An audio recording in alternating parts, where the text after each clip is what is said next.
আমার মেয়ে সত্যি ন্যায় বিচার পাবে তো? এ কথাটা আমার নয়, এ কথাটা একজন মার। না, অভয়ের মার কথা আমরা বলছি না, সেটা সম্পর্কে তো আমরা সবাই অবগত, আমরা সবাই জানি তার কেস নিয়ে। যে কেসটা আমরা জানি না, হয়তো ভুলে গিয়েছি, সেটা হচ্ছে 1 মাস আগে গত 14ই অক্টোবর একটা কেস ঘটেছিল আমাদের ওয়েস্ট বেঙ্গলেরই একটা জেলা আলিপুরদুয়ারের একটা জায়গা জয়গা, যেটা কি ভুটান লাগোয়া একটা জায়গা। জয়গা পার হয়ে জাস্ট ভুটান স্টার্ট হয়ে যায়।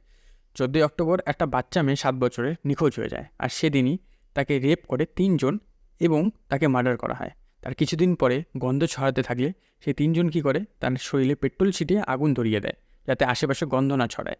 কিন্তু ভগবান হয়তো বিচার চেয়েছিল, তাই সেদিন রাত্রে প্রচুর বৃষ্টি পড়ে, আর সেই বডিটা পুরোপুরিভাবে পুড়তে পারেনি এবং আবার দুর্গন্ধ বেরোয়, যার জেরে সাধারণ মানুষ টের পায়, পুলিশকে খবর দেয়, পুলিশ এসে দেহটি উদ্ধার করে। আর এই ঘটনা ঘটে 1 মাস হয়ে গেছে। আর এই 1 মাসের মধ্যে কী কী হওয়া উচিত ছিল? বিচার পাওয়া উচিত ছিল, কোর্টে পেশ করা উচিত ছিল, নির্দেশ বেরোতো, জেল হতো, ঠিক আছে, এগুলো হওয়ার কথা ছিল। কিন্তু কী হয়েছে বাস্তবে সেটা বলছি। বাস্তবে হয়েছে, সেই মাকে, সেই নির্যাতিতার মাকে এখনও পোস্টমর্টম রিপোর্ট অবধি দেওয়া হয়নি। 1 মাস হতে চলল, পোস্টমর্টম রিপোর্ট অবধি দেওয়া হয়নি। তার সাথে সাথে সেই মার কথা হচ্ছে যে তাকে 3 দিন থেকে জয়গাঁ থানায় ডাকা হচ্ছে পোস্টমর্টম রিপোর্ট দেওয়ার নাম করে, কিন্তু তাকে রিপোর্ট দেওয়া হচ্ছে না।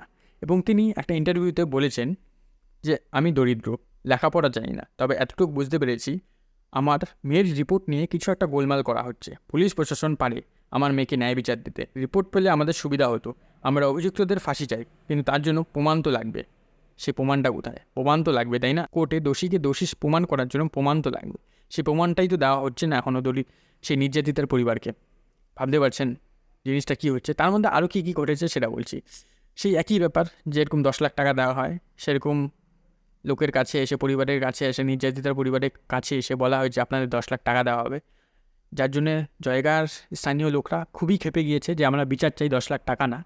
আর তার সাথে সাথে জয়গাঁ মেন টাউন থেকে অনেকটা দূরে, ঠিক আছে, ওটা একটা আলাদা টাউন। তো তারা ভেবেছিল যে জয়গাঁর থেকে মেন টাউনে এসে ডিএম অফিসের সামনে তারা একটা প্রোটেস্ট করবে এই ঘটনাটা নিয়ে। তারা এসেছিল বাসে ভরে, তাদেরকে আনাও হয়েছিল, ঠিক আছে, কিছু লোক এনেও ছিল তাদের, যাতে প্রোটেস্ট করা হয়, মানুষের সামনে আসে এই ঘটনাটা, যাতে ন্যায় বিচার পাওয়া যায়। কিন্তু যখনই প্রোটেস্ট করা স্টার্ট করবে, ঠিক সেই সময় তাদের সেই এলাকার 2 জন নেতা এসে তাদেরকে আবার বাসে করে পাঠিয়ে দেয়, বলা হয় 2-3 দিন পরে এসো, এখন একটু ঝামেলা আছে। তারা সুন্দর চলে যায়, কিন্তু সেই 2-3 দিন আর শেষই হয় না, আর তারা কখনোই প্রোটেস্ট করতে পারে না। হয়তো এই জন্যই আমরা পশ্চিমবঙ্গবাসী তাদের সম্পর্কে অবগত নয়। তাদের এই কেসটা নিয়ে আমরা হয়তো সেভাবে জানি না, কি চলছে সেটাও হয়তো জানি না। কিন্তু ভেবে দেখুন, একজন মা তার নিজের 7 বছরের বাচ্চা মেয়েকে হারিয়েছে, তার সাথে কি অত্যাচারটাই করা হয়েছে। 3 জনে মিলে রেপ করেছে, তারপর মেরেছে, তারপর তার বডিটা অর্ধেক পুড়িয়ে দিয়েছে। ভগবানের কৃপায় কোনোভাবে তার সেই বডিটা পুরোপুরিভাবে পুড়তে পারেনি এবং ধরা পড়ে গিয়েছে। তারপরেও বিচার পাচ্ছে না। ভেবে দেখছেন কী অবস্থা আমাদের পশ্চিমবঙ্গের? ন্যায় বিচার তো দূরের কথা, পোস্টমর্টমের রিপোর্ট অবধি পাচ্ছে না। এটা আমাদের পশ্চিমবঙ্গের অবস্থা। তো একটা কথাই বলবো, সাবধানে থাকবেন, সাবধানে বেরোবেন, যেখানে থাকবেন সুস্থ থাকবেন, ভালো থাকবেন।